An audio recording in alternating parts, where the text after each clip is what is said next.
Hello and welcome to the IGN UK Podcast. I'm joined this week by Rory Powers. What's up, guys? What's up, Rory? I thought that was pretty good entrance. Yeah, not a lot. Been very busy this week because we have a couple editors out of the office, which makes me have to do real human work. Doing a bit of a loop, just whinging on your intro. Yeah, well, I've got events somewhere. Nobody's heard about my holiday. No one, no. But it's been good. It's been very, very fun. We have a lot of cool stories, which we will get into a little later. You basically saying people have screwed you over. Yes, everyone. Big time. I have like a multi-computer. I have like this spinny chair, and I just want all the computers around me so I can spin to desks. I can tell you're a professional. You have a multi-computer and a spinny chair. Spinny chair, exactly. That's how we do things. Jesus yeah, Christ. that's how you do things that are the voice of reason to my right is Daniel Krupa. Hello. How are you? I'm very well, thank you. Good. Been travelling the world or parts of Eastern Europe.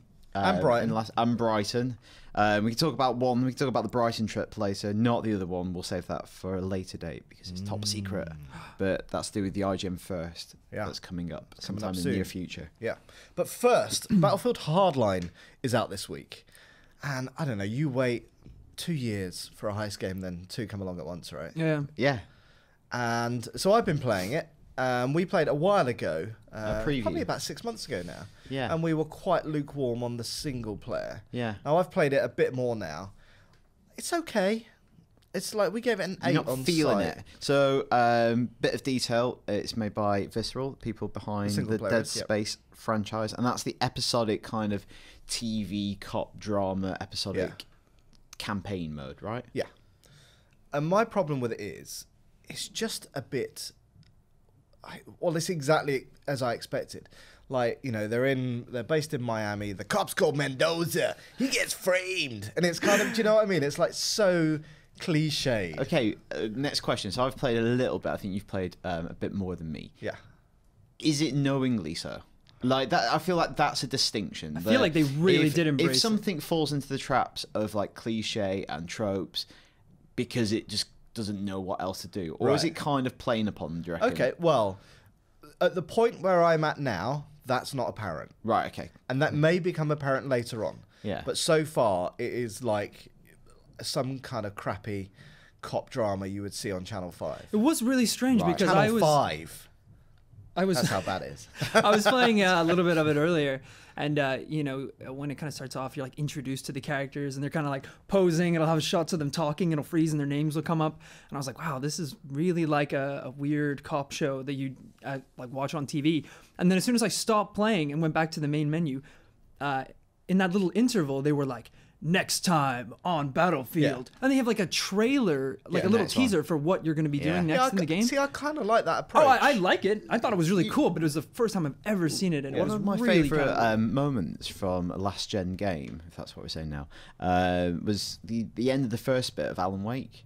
When you Right. run towards the house and is it Roy Orbison's In Dream starts playing, and it's just like the end of the show. And it feels like a real cliffhanger, and like that's brilliant. It doesn't do that throughout the game as well, but that first episode where it kind of imitates TV. Yeah. Not that games have to imitate TV, but that's definitely just well, that's a that's- thing they're going for. That's so what that's they're fine. trying to do on this. Yeah, it's not like, oh, they're trying to be like... I think it's just a thing they're tapping into. Cop shows are huge on TV. Yeah. Same as mystery dramas with Alan Wake, tapping into Twin Peaks.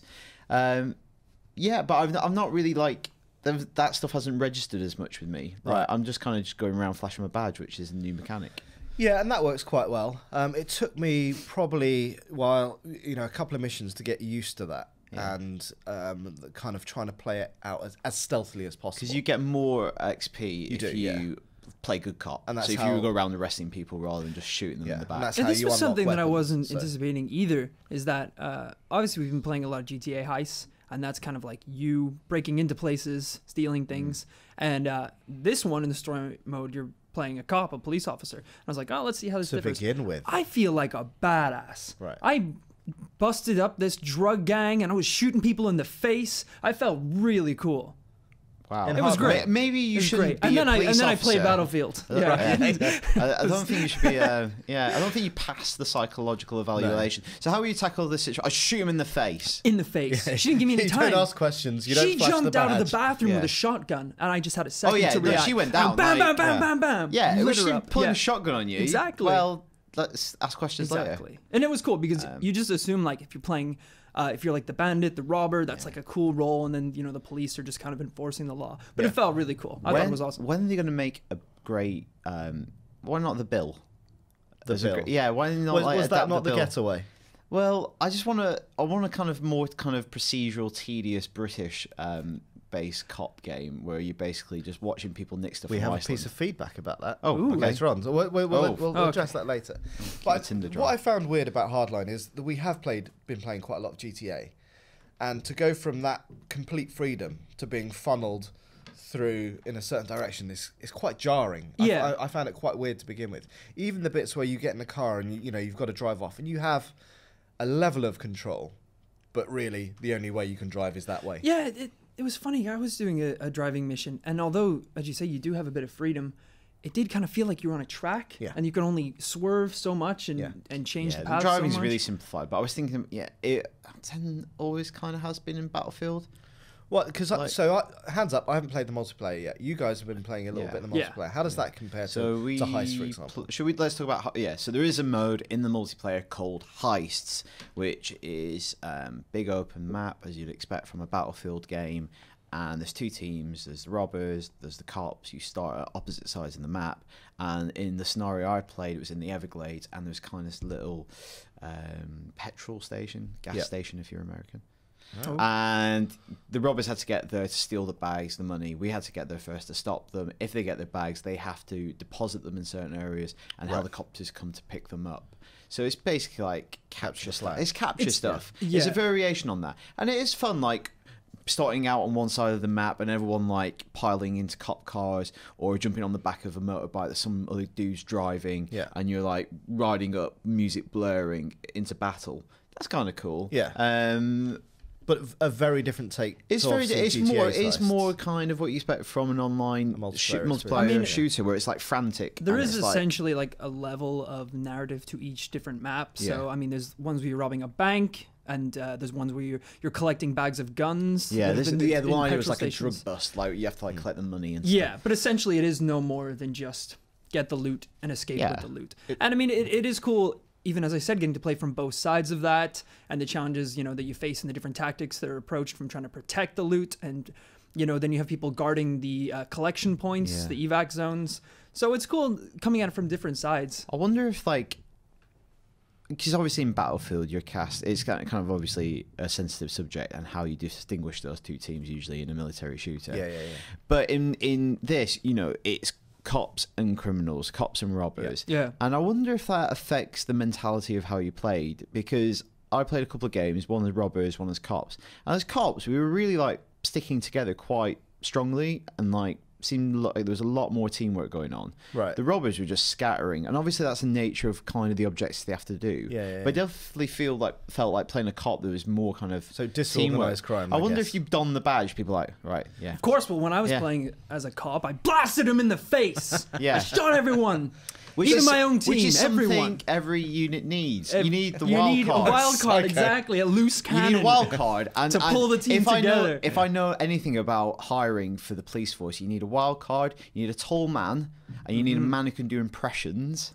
You need a woman. Don't you need an Irishman as well? You need and you need Steve Guttenberg. And then that is your police force. I watched Police Academy 6 recently, or at least some of it. Which one's that, Mission to Moscow? No. Was it 6? It was not Citizens on Patrol, the Miami Beach one. Oh, okay. I saw Mission to Moscow in the cinema. Wow. I was like 8. Oh my gosh. What's the plot of the one you watched? Why did you watch that? Oh, well, it was on, and I started to watch it. I didn't watch it all. Because I thought Stephen Guttenberg is not in it. So... because I remember loving the Police Academy films from when I was a kid, so I thought I'll go back and watch these. Wasn't good. Never seen one. Right. You've never seen a Police Academy film? I know I should, because it's on the list. I just haven't got around to it. I don't know. I think it was of its generation. Right. Oh, okay. Well, I like a lot of the Leslie Nielsen comedies and things like that, so it might be. Oh, you like comedies? You probably wouldn't like these. Pop quiz hot shot. Yep. How many of the Police Academies do you think you can name? Because we kind of skirted around 2 then. Oh my god! So there are the first 7. One, yeah. Okay. Did they all have subtitles? Because I thought it was just Police Academy 2. Well, that would be easy. Okay. Police Academy 1 to 6. The first one. Police Academy. Police Academy I is could've- correct, Alex. Thank you. I could have got that. I'm joining in. I've never Police Academy. That was the first brilliant. Yeah, got that one. Yep. Police Academy 2. one. Police Academy 2. There's a little something. Is there? I don't know. Do you want A hint, wanna like say- a teaser. You can maybe work it out, because if at the end of Police Academy one assumes they graduate, Right. so what would happen to After the next- graduation, Police Academy. Post graduation. Oh, I don't know. Just Their first assignment. I'd never I have was guessed Okay, that. you got one. Okay, 3. See, I can't remember. Well, see, Any more? Citizens on Patrol was 4. Yep. So you've got that one. Yeah. What was the Miami Beach one called? Was it just called like Operation Miami Beach? or So something? close. So close. What is it? Think of what assignment. Right, there you go. There you And then go. one more. What, Mission 6. to Moscow? One more. 6. I This quiz has gone wrong. don't know. City under siege. Right. There you go. I didn't There you prepare. There you go. So what was 3? 3 is back in training. Ah. They were so After the crap. first They were assignment back in training afterwards. after the first assignment. Anyway, so yeah, I think overall, I want to play more of Battlefield. I'm more hooked on GTA right now, Yeah. but that's because I'm a co-op player And you're rather than a methodical, and you want to competitive play. And we like. I think we all like playing with each other. Well, here's some of the issues that I've had so far with playing GTA Online heists. The only problems I'm player. Well, you're having. a wild card. That's the first compare- problem. Yeah, I'm a bit worried Lack of about shotguns, Rory. lack of face Where's blasting. Gav? Rory shot him in the face. Well, okay, so I was playing this week with some friends. Unfortunately, only 2 friends, so it means we need a third player. And that process of finding a third player who would either play, wouldn't leave, or was good took about 20 minutes to Right. find someone. What was the interview process? Well, you know, I sat them Rorschach down and I test. said, how many walkers have you killed? How many people have you killed? Why Yeah. did you kill them? You know, the standard questions to Yeah. get them into the crew. And it just took a little bit longer. And I mean, this is just one of the problems that you have because GTA Online Heist has this set narrative and you need a set number of people. Yeah. The equivalent of that, the Battlefield Heist, because it's just this kind of chaotic game, there's no set narrative, so you It's can kind of essentially do... reskinned Battlefield. Exactly. game. So I was able to join a Battlefield game in seconds. Literally, it just got thrown right into the middle of it. It's because of that lack of narrative. So I mean, there are pros on each side. I think, well, even in Battlefield as well, you have a selection of classes that you can choose. Yeah. So you have, you know, your close range, like shotgun class, and you have like a medic, you have your sniper, and then the assault rifle. So I think if you're playing with a big team, you can still have a level of planning and cooperation, and that's probably how you're going to win it as well. If you Yeah. have people who heal, people who are being stealth. Yeah, it's and your coming from kind the of sides. Battlefield mentality, I think. But that's it. Right? Yeah. Exactly. There is no element of stealth going on there. Like, because there is well, I got there sniped is in a the single single player. player. Yeah, in the single player, that seems like a big part of it. Like, as a cop, can you bust people in multiplayer? No. No. Right. So if You could try. if I was the cop and you were the bad guy, It'd be and I good flashed if my you could badge, surrender. you just shot me in the face. Imagine you on the mics, Alex, running into the middle of a battlefield, and you're like, "Everyone get down!" And then it's just like Freeze! littered with bullets. Freeze punk. Yeah, That's what you destroyed. say if you're a cop. Yeah. I've seen it. So yeah, it's 2 different experiences. Yeah. My personal favorite has to be GTA. You guys? I've only done one heist, but I think Battlefield's got like a new kind of. It's really unfair to say it's a skin. It's got a brand new setting, just like Call of Duty gets different settings. I think Battlefield's got a new setting, and it's called Heist. A lot of fun. Hotwire is a cool mode as well, where it's capture the flag, but basically with cars that you jack. I saw that. Yeah, That's really yeah, that fun. looks That's really really cool. chaotic. So it's just different, and I think if you're into your first-person shooters, you're a fan of Hardline, Battlefield, I think it kind of invigorates it a bit. Yeah. Yeah. But It's nice to play. Again, that the kind of notion of a experience. heist is better realised in GTA, obviously. Yeah. Absolutely. Well, there's You- planning you're- involved, right? Yeah. You're It's like- essentially comparing a game mode to a narrative Yeah, segments. yeah, is more what you're sculpted thing. Exactly, Yeah, like, yeah. yeah. But speaking of Battlefield, obviously, last week, us 3 and Gav, who's not doing. here, Oh boy. we went to experience Battlefield Hardline Live, which is a competition where you and your crew can take part in a live event somewhere in a secret London location to win £10,000. Now, we took part. We weren't allowed to win £10,000, although No. we were pretty amazing. I would We say. were We could have won it. Yeah. shit hot. Yeah. is the technical term. That's the guys came out and went, do you guys rob banks for a living? I was like, no, mate, just easy, innit? It's pretty good at it. Day in the life. We're going to attempt to explain what it is, but without giving away any spoilers, because it's taking place right now. I believe. How do you actually get involved in Battlefield Hardline live? I'm just looking that up right now. I'll talk about it while you're exactly. doing it. So basically, what it is, we got taken to this kind of underground. What would you call it? Lair base, where there are some bad guys, like that. And we had to do, essentially 4 things. We had to extract a hostage. Yep. We had to find a key card or a key code that opened a vault, and then in the vault we had to.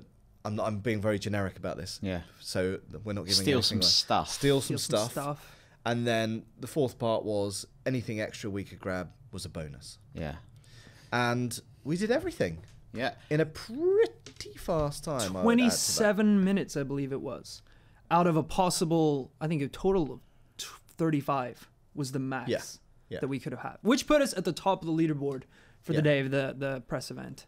Yeah. So I think we did pretty good. And I think like the way we did it, like, pretty stealthy. So we didn't set off any alarm. So again, not going to go into details because people can compete this week. So entry is open until midnight on Sunday the 22nd of March, and you can still enter a team if you go to www.battlefield.com/hardline/live, and that also has a leaderboard of crews that have taken place so far. And I think that's cool. So basically, it's like this put on by a theatre company that specialise in live interactive experiences. And the thing a couple of years ago, maybe last year, called like The Getaway or something like that. The Heist, wasn't it? The Heist, yeah. So it was like this like hour and a half long experience that some people may have even gone to if they listen to this podcast. And they've kind of adapted that, absorbed the world of Battlefield Hardline and created this like splintered narrative. So there's loads of different ways of doing it. And we spoke to some of the teams, and who they had it a little differently, and also like the story kind of went in very different ways, and like stuff went down. But we were the only team on the day that did not set off an alarm, which I think is pretty good.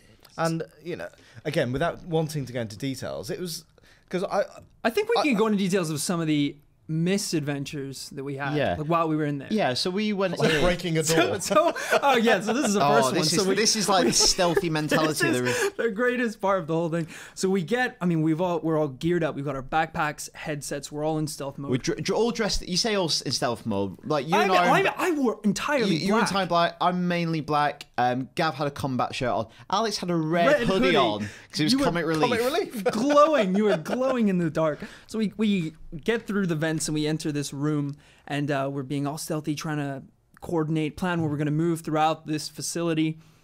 The first hurdle, literally the first hurdle, is a door, and we tried to open it the wrong way. We didn't know it was a slide door. It didn't open outwards as a door, or outwards or inwards as a door normally would. So Gav was leading it. And then rather than see if it slid, he just pushed it. Yeah, he pushed it up from the bottom like it was on a hinge. So it could have very easily fallen off. It almost did. And I think he basically, because he was that much in a tactical Sam Fisher mindset, he opened it and like was ushering us out like we were doing like a base jump, like a parachute jump. Like, go, go, go. It's like, this door slides open. So much noise. Yeah, our backpacks were getting crushed and everything. So later on when we went back to the room, and the hostage just went, this door slides, mate. Yeah. So we have given away a bit of a spoiler there. The door opens rather than hopefully. hinges. But that's mainly the only ones who would prevent make that people from hurting their heads. And then we kind of split at that point. So you and Gav went off looking for the VIP. We all had radio mics as well, so we can keep. And me and Dan immediately got pinned down in the corners. A guard came and he would not leave. He was just doing circles around our vicinity. And we were just pinned. He was having a chat on his mobile. No idea how we had reception down there. Yeah, exactly. We were in caves. Yeah. But he kept walking up and down. You and I were just like we'll never leave here. Yeah. So he wasn't moving at all. At one point, I was doing the cartoon thing where they're rotating around the pillar, and I'm doing the same in the opposite direction. Yeah. It was. I have newfound respect, not that I didn't already, but for like Solid Snake. Yeah. How does he know where people are? Well, that's it. We didn't have mini maps with cones of vision on, right? So really hard. It's worth pointing out, if you're watching the video version of this podcast, you can see our adventures. We've got a video of us getting up to it. If you're listening to the audio version, try and check out the video version. Yeah, so yeah, if you only ever listen to the podcast through iTunes or whatever, go to IGN.com, find the podcast, or you can also find it on YouTube. IGN.com? Yeah. What's that? It's this thing that gives us money so we can do this. My name is Solomon Raines. And for those of you who don't know me, I'm the head of the largest supply distribution network in the United States for my particular product. And 3 days ago, when I touched down in London to set up Euro HQ, I was greeted on the way from the airport by a Mr. Francis Kingsway. During the attack, his men got away with two things that are very valuable to me. Number one, my second in command, known to you now as the VIP, is currently being held in a fortified position not far from here. You are going to break them out. Number two, the VIP was carrying a hard drive containing financial information that is very valuable to me and my corporation. You're going to bring that back to me. Number three, I need you to send a message to my competitors and to Mr. Kingsway, saying that if you take from Solomon Raines, not only will he take back what is his, but he will take what is yours. Now, our intel tells us that the hard drive is being kept in a vault, and inside that vault are possessions that are precious to Mr. Kingsway. They are soon going to be my possessions. I only work with the best, gentlemen, which is why I pay the most.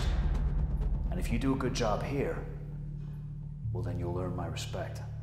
You mess up, well, it's not going to happen now, is it, gentlemen?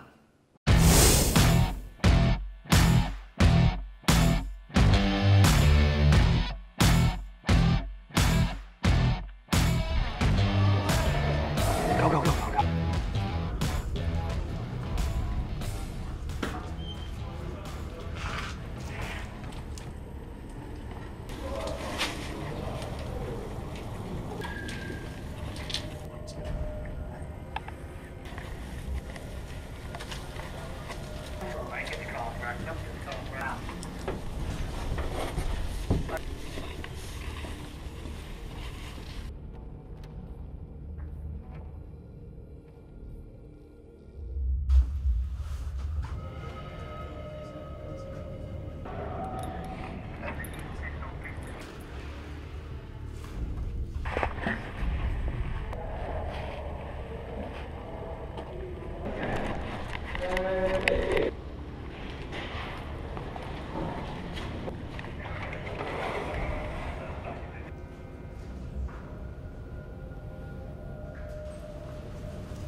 Check the rest of the space. Don't worry about the VIP. Should be all good. All good, no worries. The VIP is in there. Right, quick down there. That's right.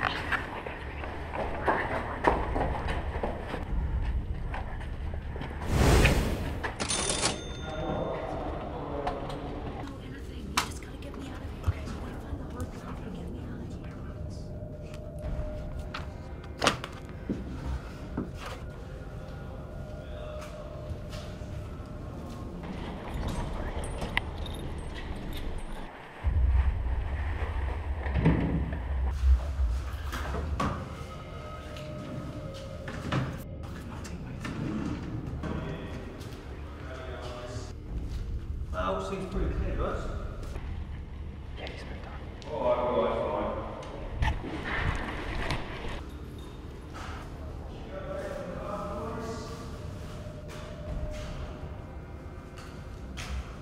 You what? Can you repeat that, please? Becky, come through.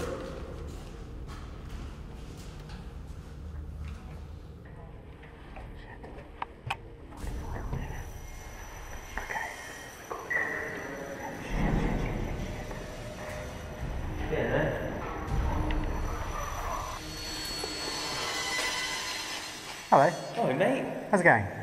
Good, you? I'm part of your team, new recruit. My team? Well, I was signed up for Freddie Kingsway, right? He's the owner of this cafe, yeah? Yep. Do we know anything about this? Over.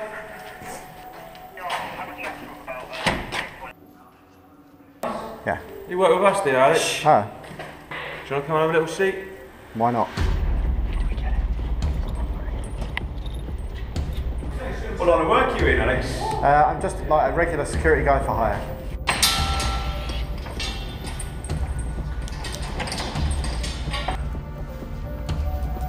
How'd you get in, Alex?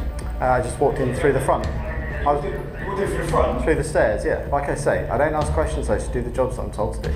Oh, right, so yeah, let's run through this then. Exactly what was the job you were told? I was told to come down here to report for security guard duty. Nothing else. Yeah, you sit on in there. What did you say your name was again? Alex. They're in the vault. They're in the vault.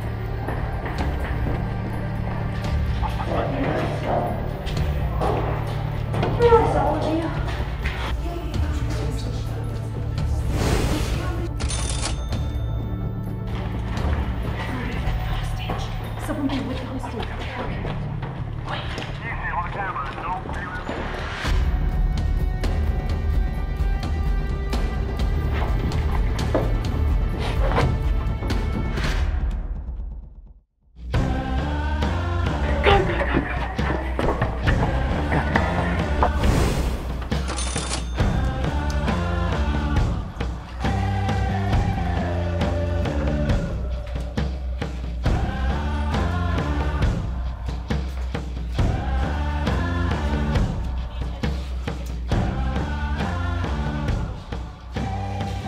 Tell me what happened. We brought you something. That's Freddie Kingsway's daughter, who he loves. Oh, he's not gonna like He's gonna be crying probably. Anybody get caught? Yeah. What happened? I just said I was a new recruit, and they let me go patrol after a little bit of... Talked your way out of it? Yeah. He was on patrol, so we ended up with Yeah, this so pretty much let a these guard, guys yeah. have free reign. This guy does professional BS. If you're gonna get caught, you gotta talk your way out. So you did. Good. Good job. I'm impressed, gentlemen. Good job. Thank you. Thank you very much. Get your asses to the bar. Cheers.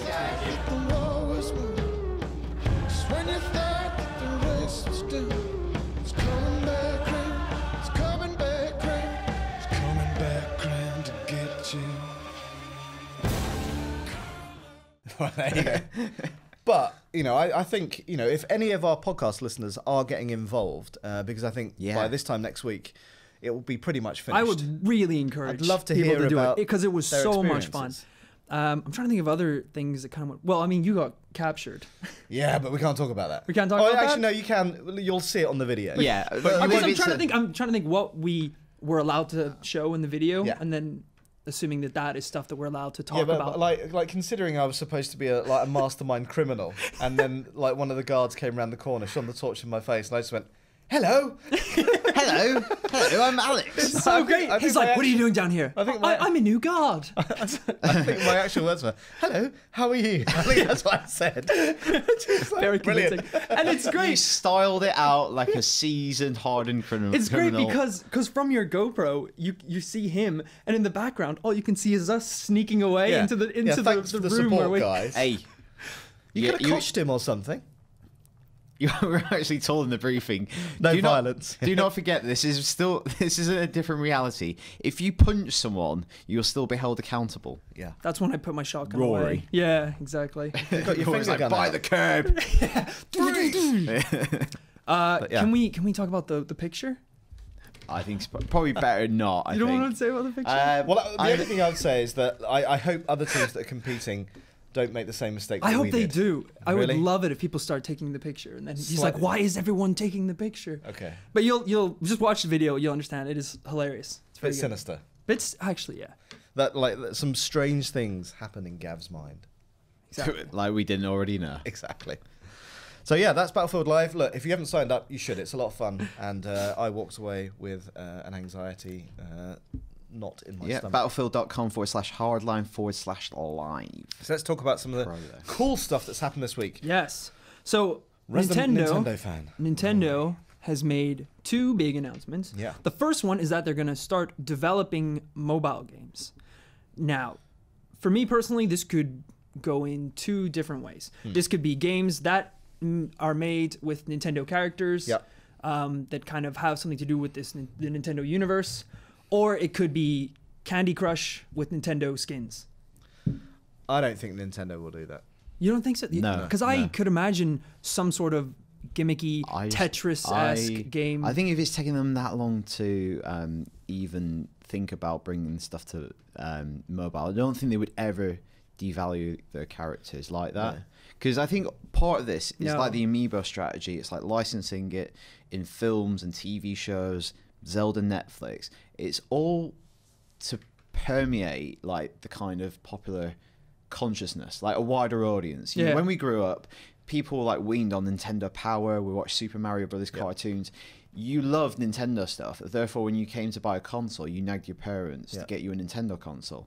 Kids today feel like that towards Minecraft and other stuff. Therefore, they never get to a stage where they need or want or nag their parents for a Nintendo console. I think they'll make original games that with new characters. I think they'll make new games with their existing characters that still are brilliantly designed Nintendo games. Because I think they've bought shows in the other place, DNA.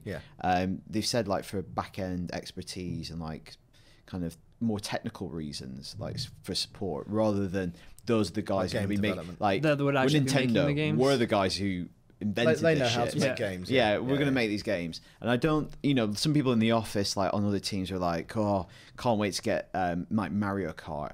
You will never, I don't think you'll get a fully fledged Mario Kart on it or a Mario platformer, because as soon as you do that, you'll have to compete in that space. You'll have to offer it for like $4.99 or whatever. Therefore, no one will ever buy a £40 Mario Kart.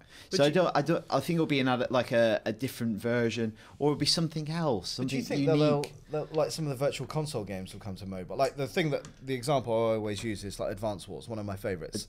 Imagine that on iPad. That would be perfect. There are some games that already, like obviously you go immediately to Zelda and Mario and stuff. But there's so many like series that are perfect for it. Like Pokemon would be brilliant. Pokemon is perfect with NFC. If you could play Pokemon, you have it with you all the time. Oh my god. Pokemon, definitely. Advance Wars is another one, like you said. Fire Emblem.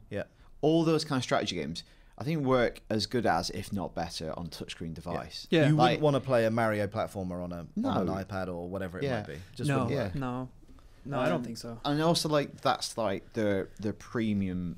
That's like their Spider-Man. You're not going to give that away. You're not going to put Mario. And like ruin his reputation. Well, you say that, and then the Winter Olympics come along. And that's true. We're frolicking in the snow with a hedgehog. And also you say about like devaluing the games. Now Square puts out a lot of its old back catalogue on iOS for premium prices, like £10-15. So that could be an option. I just wonder what the control. Maybe they put out a controller that you compare with it. I just think they're all about user experience, and they're very much that Apple mentality. They've always had that Apple mentality of where hardware and software go perfectly hand in hand. They're both designed by the same company, therefore it's a seamless experience. Suddenly, their software is going to be on a multitude of platforms they have no say in the design of. Well, that's it. That's scary for them. I don't think it's a one-size-fits-all kind of thing. But also, I think also Iwata said that he was it will be used as a way of getting more people into their consoles rather than an alternative. Also PC. PC as well. They said it's going to be cross-platformed. The other announcement like by this company was to create like a unified, consolidated, that's me same thing, kind of use like a store kind of user account system. Works across everything. So it was quite vague in the announcement, so I'm really interested to see what exactly that's going to entail. I almost feel like that got overshadowed because of that and the thing we're going to come on to, like, oh, they've gone mobile, but the unified system account is something that Nintendo, like, it's bonkers they don't already have that. Like someone who's recently transferred their 3DS, that was a nightmare to like sync up everything. Well, that's one thing. You just want one account where if you've bought Super Mario Brothers 3 on DS, they go, actually you can have that on your Wii U for like free, like cross-platform. Well, the lack of like a social network has like really let them down in the past, because as soon as Xbox Live comes and the PlayStation Network, and then the Miiverse, Weverse, not still quite sure which one it was. It's not consistent that you know how it all kind of works. It really doesn't, and it just the lacking the basic abilities to voice chat and things like that, and it just it really put a barrier up when I was trying to play Wii games. I remember playing Super Smash Bros. On the Wii, for example, and the only way you could communicate with other players was that you could write custom messages, and then in game you could tap and it would say the custom message. Which that's no good at all. That's not going to do anything. It's true though. There's still the only place that you can find Nintendo voice chat is on IGN every Friday. There you go. That was a great segue. But also Splatoon. Squad-based shooter will not have online That is crazy. voice chat. That is So you absolutely cannot crazy. coordinate with your teammates online. Yeah. That is insane.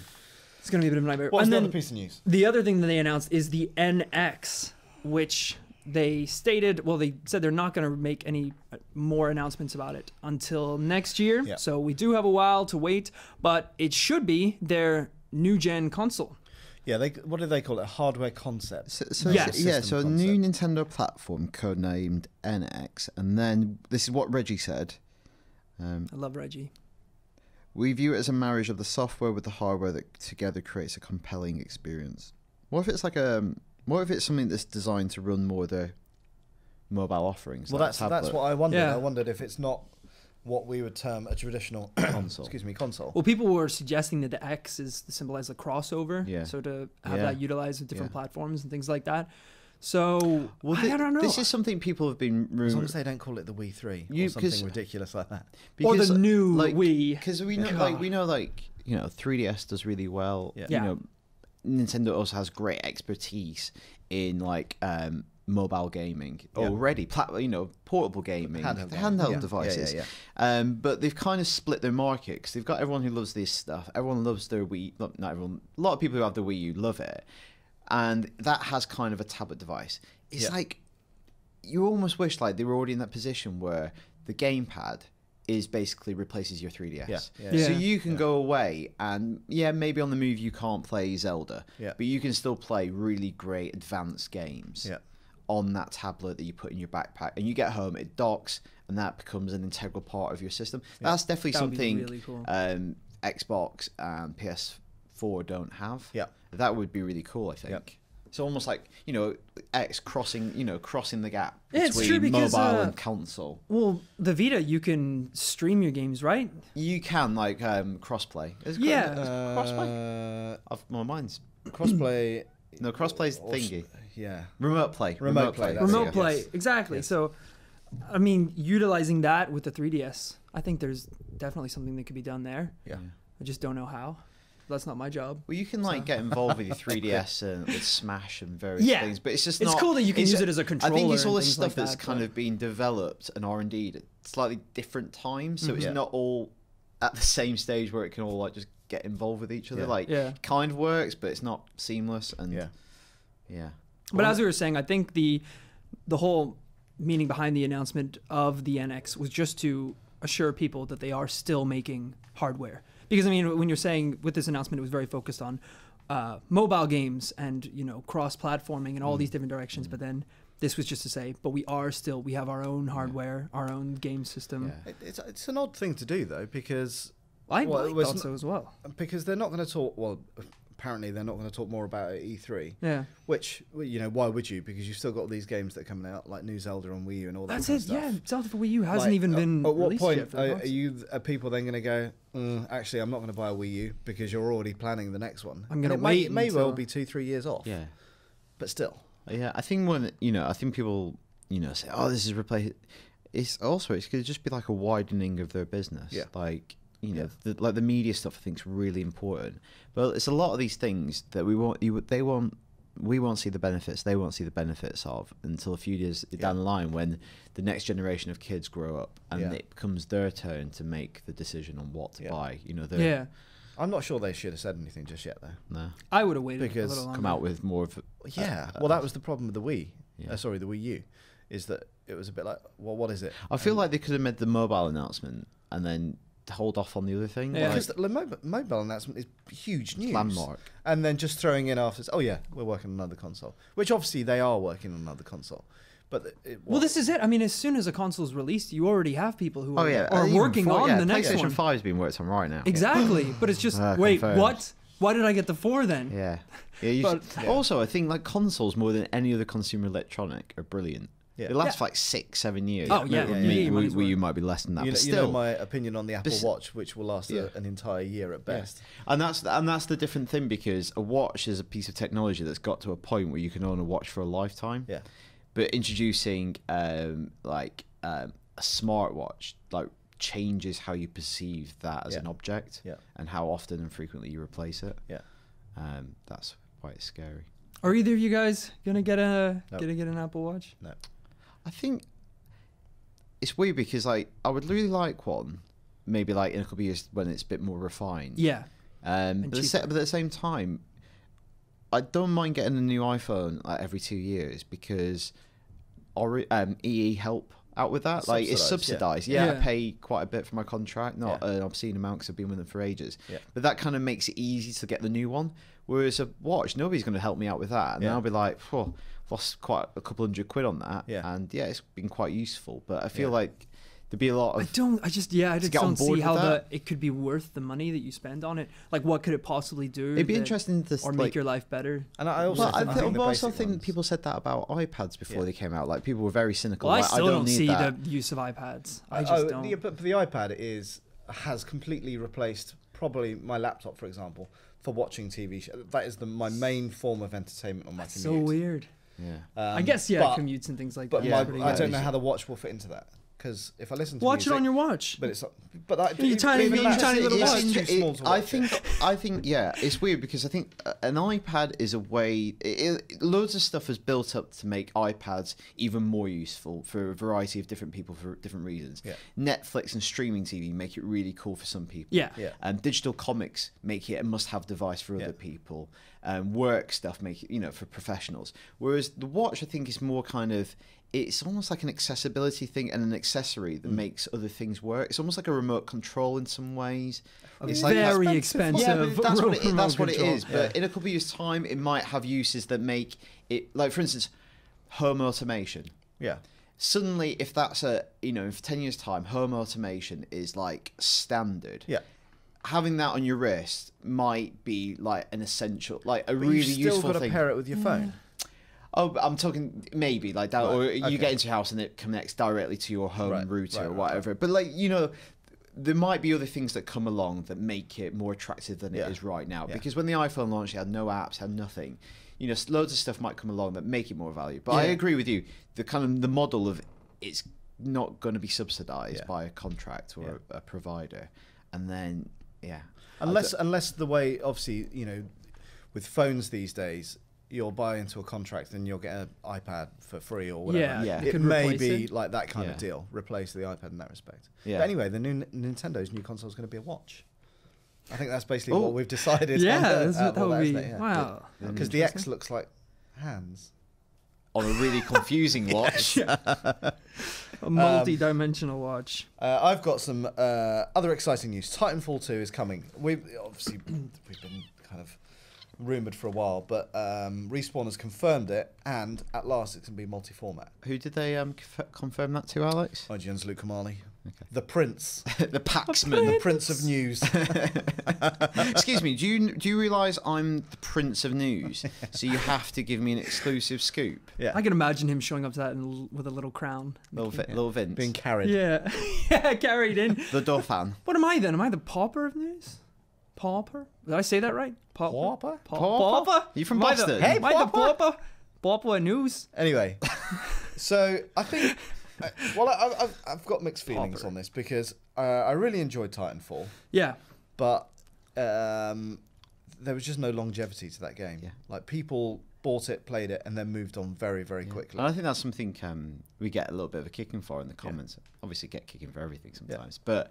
A lot of people reviewed Titanfall really highly and spoke well of it from preview events. I wrote a really long preview where we had the best time. We played it for a day. It was fun. It was so much fun. It's a fun game. But then you can't foresee how a game kind of goes. Well, 3 months later, 6 months later. Same as like when Minecraft came out. No way could you have predicted where that would have gone. So I think the opposite of that is something like Destiny, which didn't review very well, but since all of its kind of DLC that's come out has actually become a way better experience. There's more factors than are immediately apparent. Yeah, it's funny that Titanfall didn't retain that same kind of attention that Destiny has, because I mean both were, well, I wouldn't say equally big titles, but I mean Titanfall was like from pretty huge. Like Respawn was first time developer, but basically it's Infinity Ward. That's how people perceive it. Yeah. It was marketed with that as well. Loads of money, but then one of the factors is single platform. Yeah, exactly.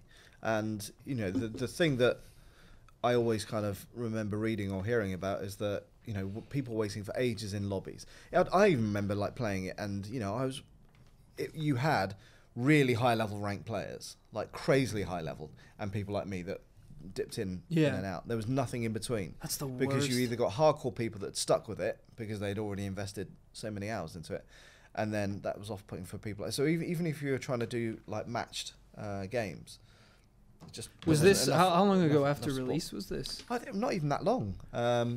Like, because I interviewed the Respawn guys at E3 last year with Alfredo. Yeah. And he's a huge Titanfall player. Yeah, competitive team. But the biggest problem that he had with it is that, you know, in terms of competitive gaming, there was zero support from Respawn. All the little things that could have made that, you know, pick up, and, you know, in the same way that Call of Duty is a huge competitive sport. Yeah. There just wasn't that level of support. And that's there. like a really fragile stage in its development. Yeah. You know, where it could make a big impact. Yeah, and so I do wonder whether that's going to kind of impact opinion on Titanfall 2. Obviously, we know nothing about it whatsoever. I assume it'll be almost.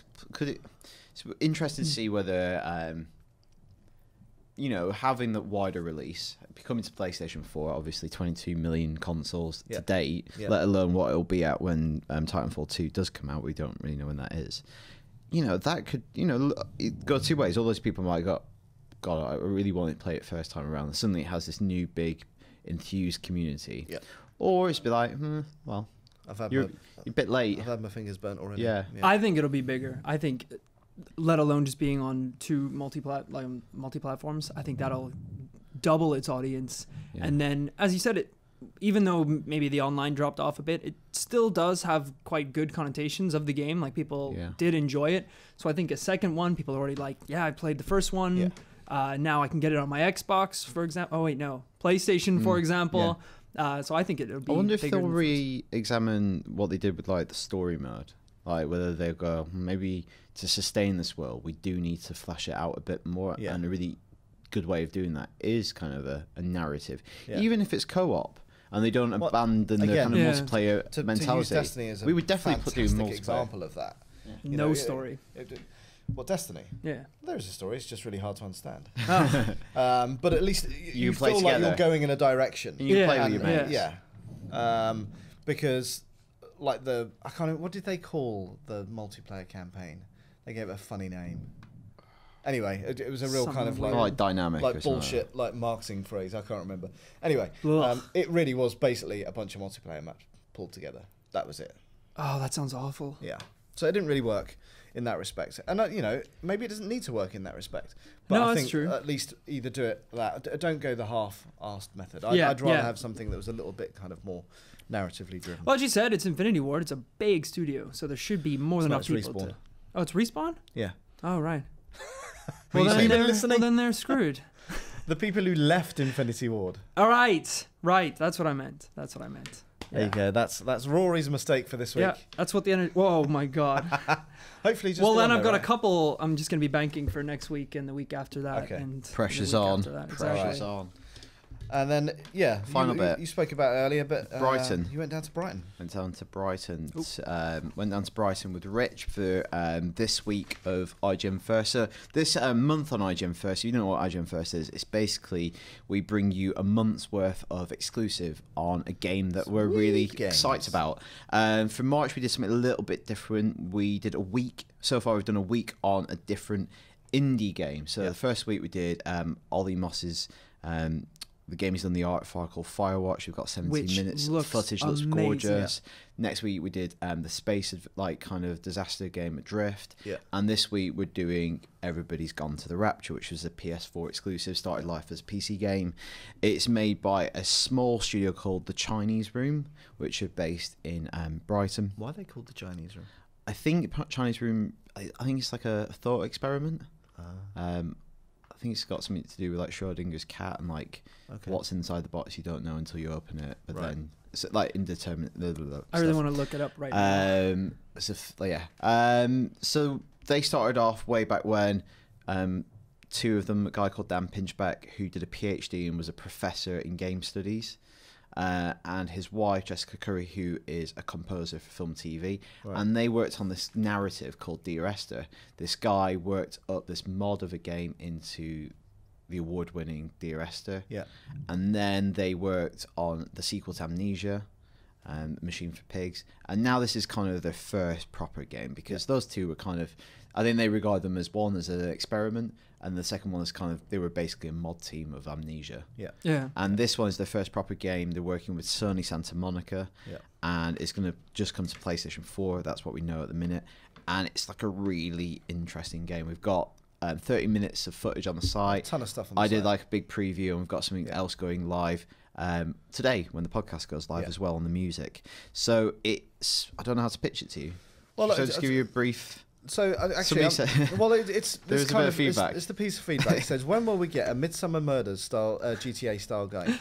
And I've only seen the footage, but forget the GTA bit. But it felt like Midsummer Murders. Did you actually hear what I said the other day? I think we were watching the footage. I don't think you were there. I actually said, "Oh, can finally make that Midsummer Murders game." But there you go. And that is really glib. It's not like Midsummer Murders. Eugene Johnson says the same thing, but just the environment itself. Yes. feels like You start off. It's on a very specific day in 1984 in the summer, and you start outside a small, quaint British village, a fictional village called Yorton, set in Shropshire, and it's beautiful. It's an idyllic world, but this is a post-apocalyptic game. The world has come to an end, and you're kind of the last man, last woman, and you're walking through the village, and it's literally like everyone's just disappeared. So you find there's no wreckage or anything like that. There's like parked cars with doors open. There's bags on the floor, a bicycle, and you just start to explore. And you know, there are radios that you can listen to and transmissions. And you just kind of want to work out what's happened to all these people. Yeah. And then you start seeing things in the environment. Now, there's like bits of blood here and there, just like little spots. And then you realise that maybe people have had nosebleeds, I think. Right. And then you find a sofa, and beside the sofa there's a toilet roll. And on the floor there's more blood. And you're like, oh, somebody had a nosebleed? And then Flags. And then what happens when you're in certain locations is there's this kind of light that zips around the village, and it kind of manifests into the shapes of people who begin to reenact their last moments on Earth, you think. So there's a woman in a house, and she's talking to a man, and he's like, where are the kids? And she's like, oh, David took them upstairs a couple of hours ago. They started bleeding. And he's like, how are they now? And she's like, oh, they didn't come back down. And you walk upstairs, and you go into the bedroom and go, God, what am I going to find? And of course, like everyone else, they've disappeared.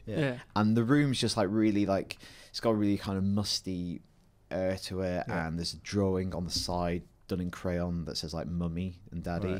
And it's like really harrowing and bleak. Quite sinister. And it's also like made more so by the fact that, you know, not everything's on fire. There's not explosive barrels. It's because you're in like an everyday house, like with everyday objects. You know, it's like a crappy little kitchen, or is a 3-piece sofa that has a bum groove in it. You like your 3-piece sofa and your folding chairs. You're folding tables. Sorry. Folding tables. There's a bit where you go up, because right at the beginning you go into the bus shelter, and there's two posters. One that's saying there's a amateur production of Peter Pan, and there's another one that says there's an emergency meeting that night in the school.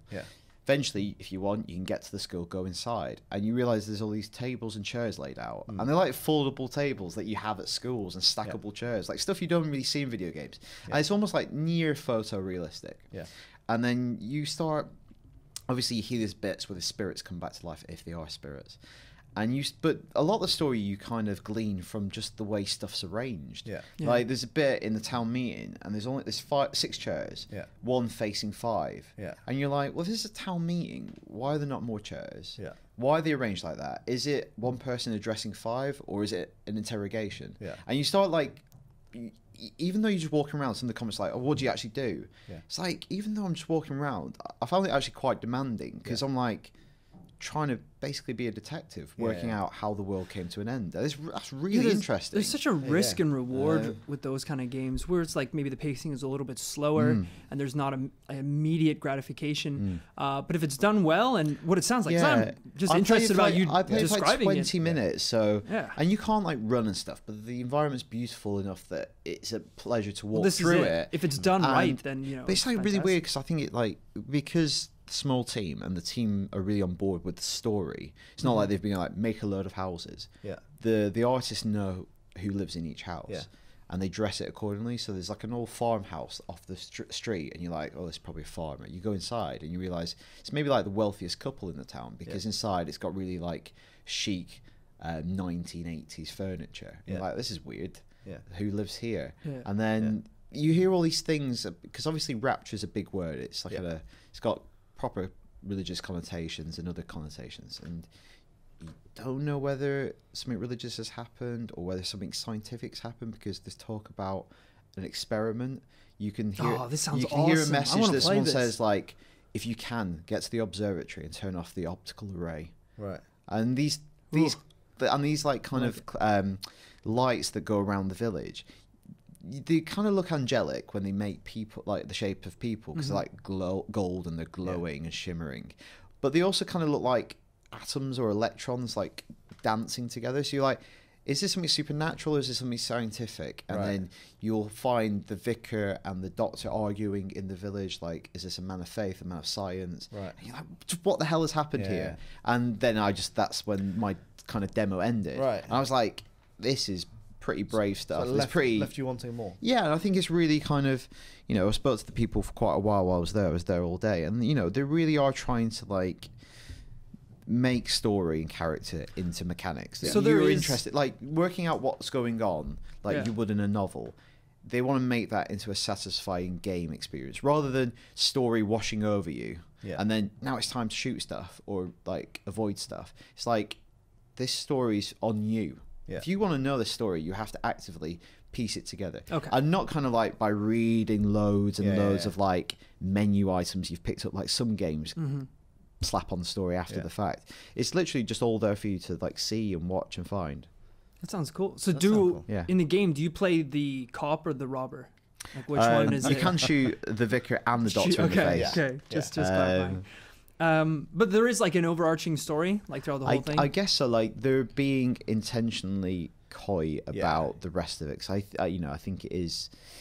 They say it's an apocalypse about the people rather than what created the apocalypse. But I think that 'Cause is. I'd love it if there was, I think that like, is a mystery. Eventually, leading Yeah, to and something. I think these people maybe they've brought about the Rapture. Oh, There's so cool. something that's one of the things that's pulling you through this world. Yeah. Is Yeah. that? Sorry, I've really gone on about it, but I think it's like really interesting game. Well, the thing is, we've got a ton of stuff on site, so like, Yeah, if you want to read more, if nothing else, watch that video. definitely Like, check it out on site. It looks right now. beautiful.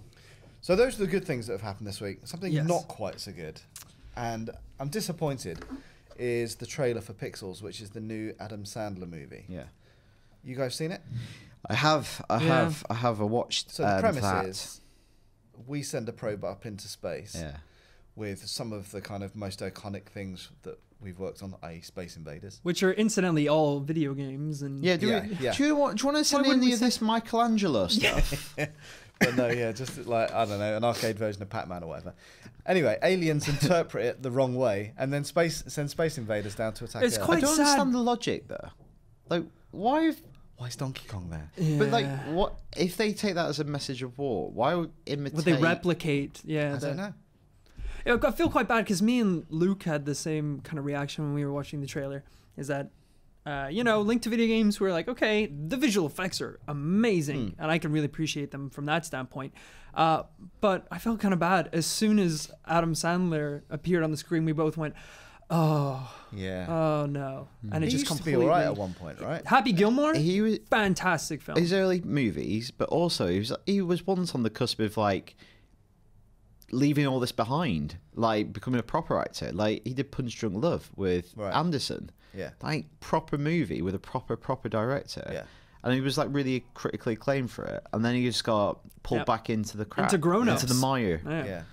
And I think that Ooh. that's exactly. I actually like the idea of it. I think it could be quite fun. Yeah, oh yeah. But the yeah, way it's executed is just so cheesy and terrible, and like some of the lines he comes out with, it's like, oh my god, if this is the best of the film that's in the trailer, I'm out. That's what Yeah. you do in Dragon's Den. Yeah, Oot. That was I quite. weird. It says Pac-Man. There's Donkey Kong. There's Yep. Centipede. Space Invaders. Cubert's not in there, is he? I didn't see him. I don't think Apparently, so. Missile Command. or Do you know if something you like put your finger in your ear and scratch, it sounds like Pac-Man? You put it in and move it up and down like that. Oh my god! that. That's crazy! Everyone's just doing that now. What? So we'll just give everyone Guys, a minute. do this. Everyone listening to the podcast, put your finger in your... He's so easy to please. This is my entertainment now for 2 weeks. I'm going to get home from work, close the door, Let's and do do that. this. That's Rory gone. Skype my mum. You're never gonna guess what happened. Is that what I you think Put it's your Skype. finger in your ear. Oh, why am I? Yeah, talking into my Skype's a bit different in Ireland, isn't it? Yeah. Yeah. Hello. Turn your radio Hello. to 2, Mum. Turn it to 2. Who's this appealing to? Pac-Man, Space Invaders, Well, this is Centipede. weird. Not that they're not great important games, but But that's it. From the way it's pitched, it feels like it's going to be a kids' movie. But I'm pretty sure that no kids will have any idea who. Well, that's it. It's these all kind of retro games. gaming icons are. Predating Yeah. all of their Yeah. births. I don't know. But like, I don't know if it was based on. There is a short film that's about something similar, like a giant-sized Pac-Man going around. I think it was Manhattan or something like Yeah. that. Yeah. So I don't know if that is a direct influence of this or. It was. whatever. It's based on the short film. Yeah. I think this is what you're talking Yeah, about. yeah. It's been adapted into this. But the short film was great, yeah. and I kind of wanted that. But then.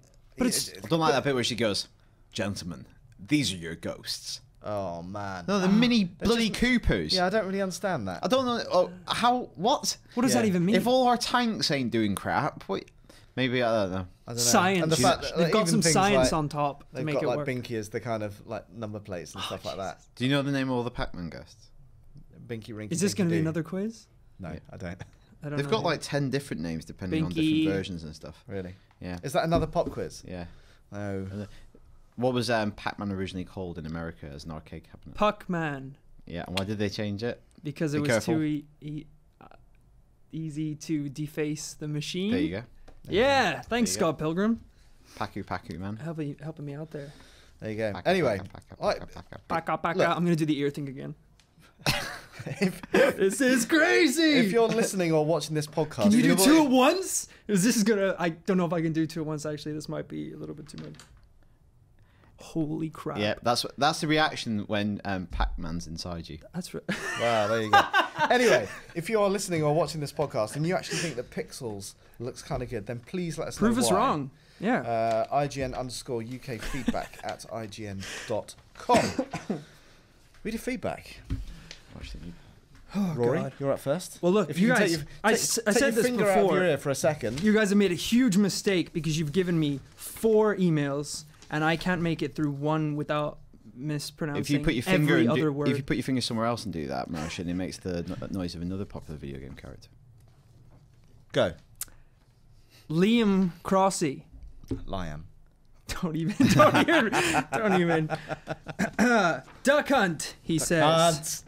Hey guys, love the show. If I had to choose 3 movies to watch as a marathon, I would watch Pulp Fiction, Fargo, and The Social Network back to back. Yeah. So this is in response to something What we talked asked about last week. because they're showing Nolan's trilogy, I think at IMAX or something like that. And I thought the kind of 3 films had to be related. Yeah, well, this just seems like 3 films that Just 3 films he Liam likes. enjoys. Maybe we weren't specific enough. No, well, I mean, do they have to be related, or can you just choose? Because Gav was saying like he wants 1 Indiana Jones, 1 Star Wars, 1. No, but then we were. something But we else. said we were talking about trilogies. Theming. weren't Oh, we? trilogies. yeah. Okay. Yeah. You know they're doing several places doing screenings of all the Marvel movies to date, and then ending in the Avengers. Oh my god. Screw How many that. hours is that? Imagine, just do it at home. If you want to do that, I think do it at home. What's the very first Marvel movie? Iron Man. Was it the first Iron Man? That's the first Oh. Marvel Studios. Oh Then yeah. you get to Iron Man 2.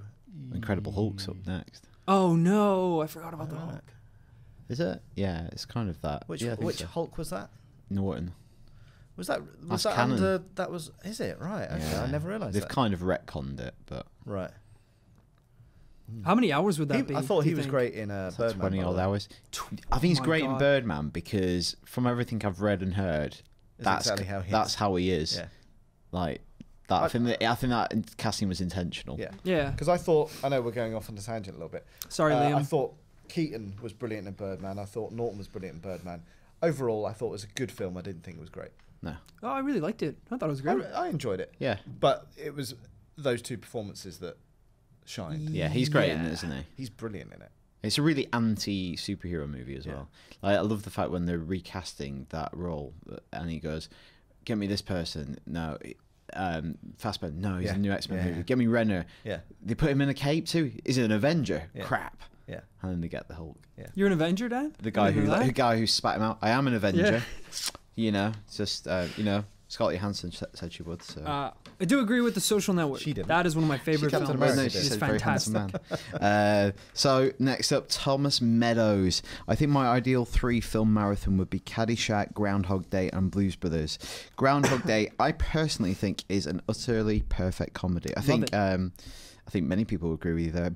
With Bill Murray at the height of his powers and directed by the late great Harold Ramis. I like the fact that he's at the height of his powers. That is an It's amazing. like shooting comedy out of his Such fingers. a good film. Also, Such a also good like film. a poignant comedy, like touching comedy, smart comedy. Like it's really good. I really Groundhog wanted Day. to, after watching that film, set my alarm in the morning as that song, I Got You, Babe. Yeah. So it's like every morning when you wake up, you'd be like, I got you, babe. Dun, dun, and you'd be like, is this again? The joke Is this would happening wear again? thin quite quickly. I assume we Yeah, did. probably.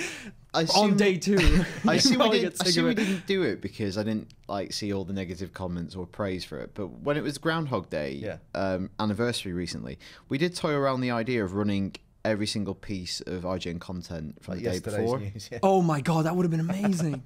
And then I think I mean, it would have been probably got to the awful, point where it's but it like, would have been... "Phew, it's quite a lot of work, isn't it? But also, the website there wouldn't run for that day. There would be a lot of people who didn't get the joke. Yeah. It's a lot of work for a very Lame brief joke. IGN, slow news day For IGN. one guy. Slow For one news guy day. who gets Anyway, the it would joke. have been funny. Also, I imagine this relates to something you talked about last week, or otherwise Thomas has gone totally off piste. He says, also, anyone who puts ketchup in the fridge is some sort of sadist. Where do you keep your ketchup? What? I have one in the fridge and one in the cupboard. That's one in reserve. even I really, weirder. I That's really, the weirdest of them I really all. love ketchup. So, Is one like an emergency where do you ketchup? serve your ketchup from then? If you- Bottle. Brilliant. You hate me right now. I'm Look gonna at that punch you face. so hard in the face. So, So you use the fridge one though, right? when I grew up, it used to be cupboard. Yeah. And then later in life, I experimented, as you do when you're at university. You experiment. The people said to me in Freshers Week, "You're going to experiment with stuff at university." You're like, "Oh, boy." I'll put the ketchup in the fridge, and it's good. It's good to have cold ketchup sometimes on hot things. It is. So this And- is you. I told you. I completely disagree. So are we talking So- about as- what we think from like a sanitary, like hygienic sense? Because it doesn't matter, does it? What does it say on the Well, bottle? it says keep refrigerated. Yeah. But What more proof do you need? That's so black and white. Bottom The ketchup bottom is telling tables you. in restaurants, it's not. Jeez Louise. I'm excitable. I shouldn't have had that. But Red Bull. everything has in this day and age. Everything is like keep refrigerated, eat within 3 days of consuming, which is utter horse It crackers. depends. But the thing is also, I think it's almost two forms because sometimes cool ketchup is like, ooh. I like it. Yeah, sometimes it's like having cold milk with your Fish and with your chips. cereal. Is only edible with warm ketchup or room temperature. Room temperature ketchup. Not, I don't heat it up. Yeah. Boiling ketchup. You should put your finger. You should be able to put the tip of your finger in it, and there's no. I do Put put your my elbow. finger in, but You it's not dip my your finger. elbow in Yeah. it and test it. Red Nose Day. Anyway, Kyle writes in saying, "Hey guys, just a quick email regarding the question you asked last week about how you would like to see us critiquing and reviewing new TV shows that all get released at the same time." So he has a suggestion. I suggested blindfolded. He's got a different suggestion. Okay, probably better. He says, "How about like a I can't even speak. Gogglebox like style. Gobble So gogs. with you and Gav in your pants, sat there in the flat that you obviously share." Yep. I did saying, think like hilarious. it's little like men chunks of behaving information. badly. I actually did think about this, and then I read the email, and I thought, oh, that is a good idea. I spoke to Gav about it. I actually would love that if we could come in on Friday, the 10th of April at 8 a.m. and watch every single episode of Daredevil back to back. But the only problem is That'd be so we much can't fun. use footage of Daredevil Right. because you have to subscribe to Yeah, Netflix. And we obviously friends with Netflix. They gave us the trailer exclusively for a bit. I think we massively pee them off if we use then rip it clips, all. because I think Yeah. Gogglebox kind of works because you've seen what they're reacting Yeah, to. yeah. Like, say at the end of Daredevil, there's a big twisted reveal. You kind of want to do a little insert of that. And then You can't just and do the then- reactions. So Sure. yeah, so Yeah. it is tricky. I would actually love to do that. I was Like, going to don't- say Gav's money shot, but nobody wants to see that. all in the beard, all in the beard, matted, like a sexy X-rated twit. Nice. It's lovely. Move on quickly. I'm a little afraid to move on because I don't know how to pronounce this guy's name. His second name. Win. Win? Oh, okay. That wasn't as hard as I thought it was going to be. Whiny, it looks like. My God. Dylan Whiny. Amazing. Boom, mother duckers. No Nice. hate mail here. I actually wrote I actually wholeheartedly agree that the movie Watchmen ending was better than the comic. Yeah. Okay, so this is what Gav was talking about last week. Yeah. Far more in keeping with the Cold War theme of the era. Yeah. So I finished watching The Watchmen. Who Watching The watches Watchmen. On your I watched watch? The On your Watchmen. Apple Watch? You No. watch The Watchmen on your watch? No, on my iPad. That's what I okay. use it for. Man, that film is long. Oh. Well, you watched the director's cut as well. Yeah, I know which that. I didn't realise I'm it was pretty the sure director's it's cut. the actual one. I know it's long. It's over like 2 It's about 3 1/4 hours. hours long, Yeah. which is too long. And actually, at the end of it, I thought it was pretty good. Yeah. But the first hour, oh my god, it drags. I do think the ending's really good because I think that's the one point in the movie where it really adapts it and does its own thing. Whereas everything else, it's just so kind of shot for shot. It's like, why have you adapted that? You don't use the comic as a storyboard. Yeah. Use it as a jumping off point. Yeah. There's and a lot of mix blue your- penises in that film, though. Yeah. Is there? Yeah. Yes. Did I watch the same film? Dr. Manhattan's. He doesn't have a blue dick. He's got He a has like giant a one. What are you on about? just junk, What? doesn't he? Like a bulge. I didn't think you No, actually he's- saw. No, he's He's got a full-on massively. schlong. Are you sure this isn't Yeah. the I I director's promise you. cut? No, he's got a massive. He white- hasn't Maybe I had just- he hasn't had his director cut, as far as I can tell. He just pops a little blue pill, gets a massive blue. Yeah. Maybe I just blanked this from my memory, completely erased it. I did not know that. Now I'll have to You've rewatch never seen Smurf porn? it. No. No. Nope. Yeah. Nope. Thundercat Paul? It's on the list though. Let's do a Gogglebox for that. Gargle Mel. Anyway, can anyone explain? I don't know. It's from. No Can anyone name. explain? No, can anyone explain how to use email? No. Can anyone explain how Tomb Raider, Assassin's Creed, and Uncharted are all unique franchises? Besides story, what will Uncharted 4 in 2016 do differently in setting, combat, weapons, or traversal that would be any different than what I will already be seeing on consoles in 2015 from Tomb Raider and Assassin's Creed? I think These adventure games are reaching sports and racing game parity.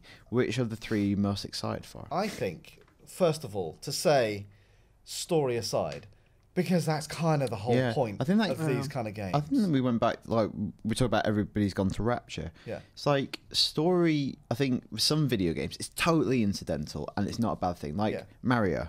Yeah.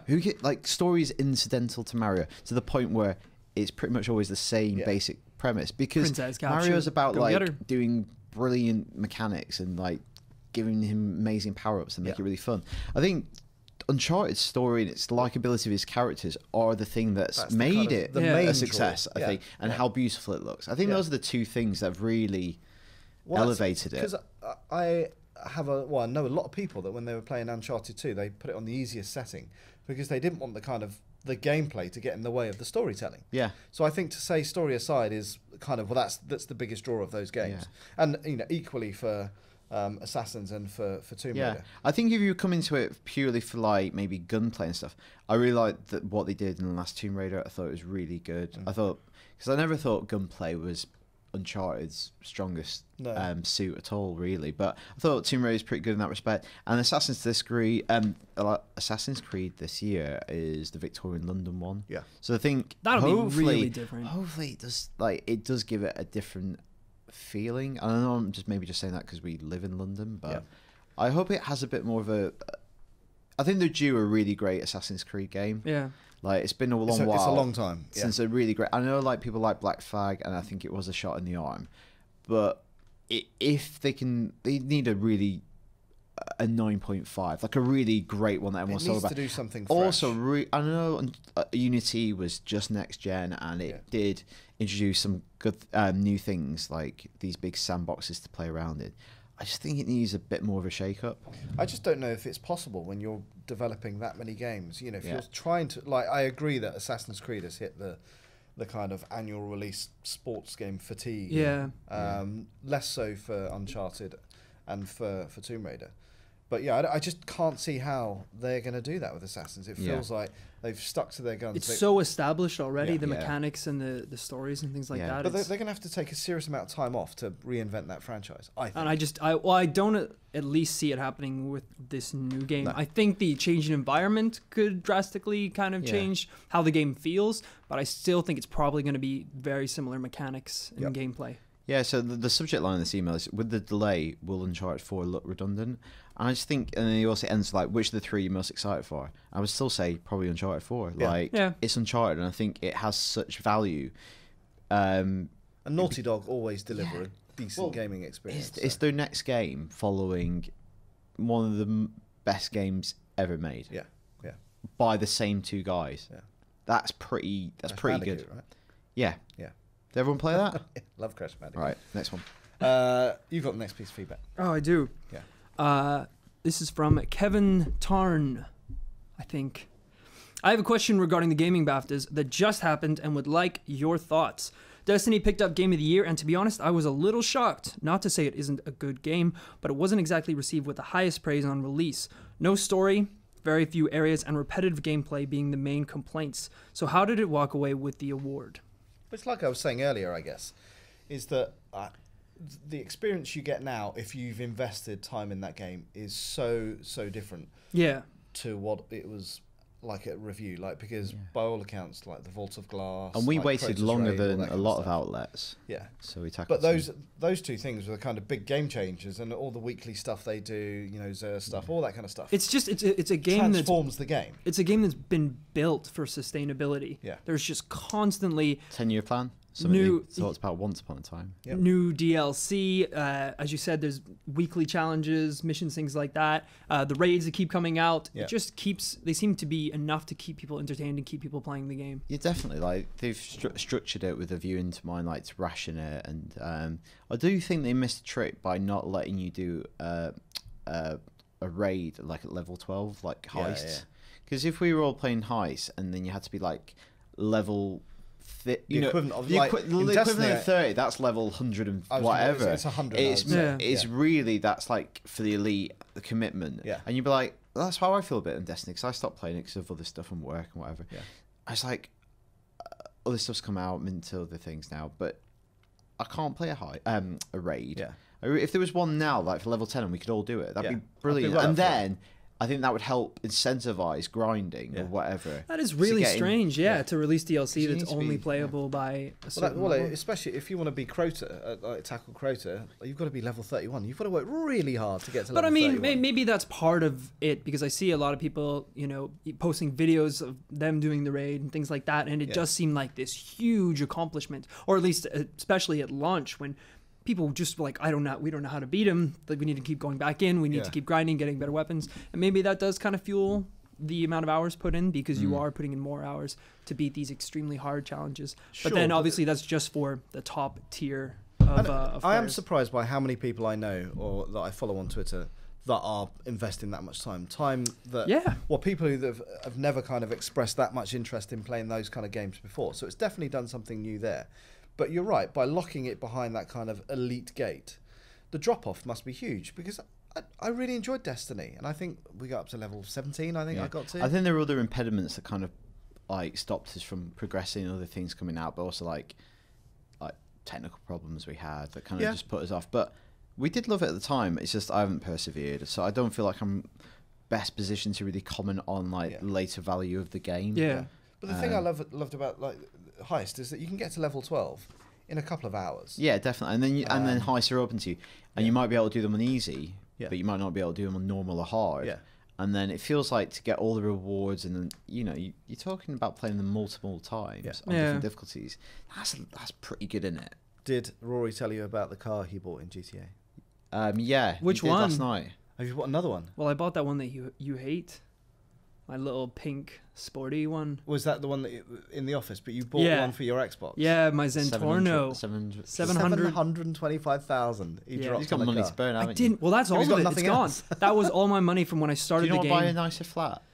No, I have a baseline 10 car apartment, which is just enough for heist. So I mean, I have that. I never go in my apartment. I really want to buy. Same thing. So I noticed on the property website it says updated interior. Does that just mean heist room or our balls? I believe so. I really want to upload my own JPEG so I can have my own artwork on the walls of my just apartment. Just a picture of you naked. That'd be cool. I always want to do that. Yeah. Smurf. Follow me on Twitter at Krupa. If I'm on them every day.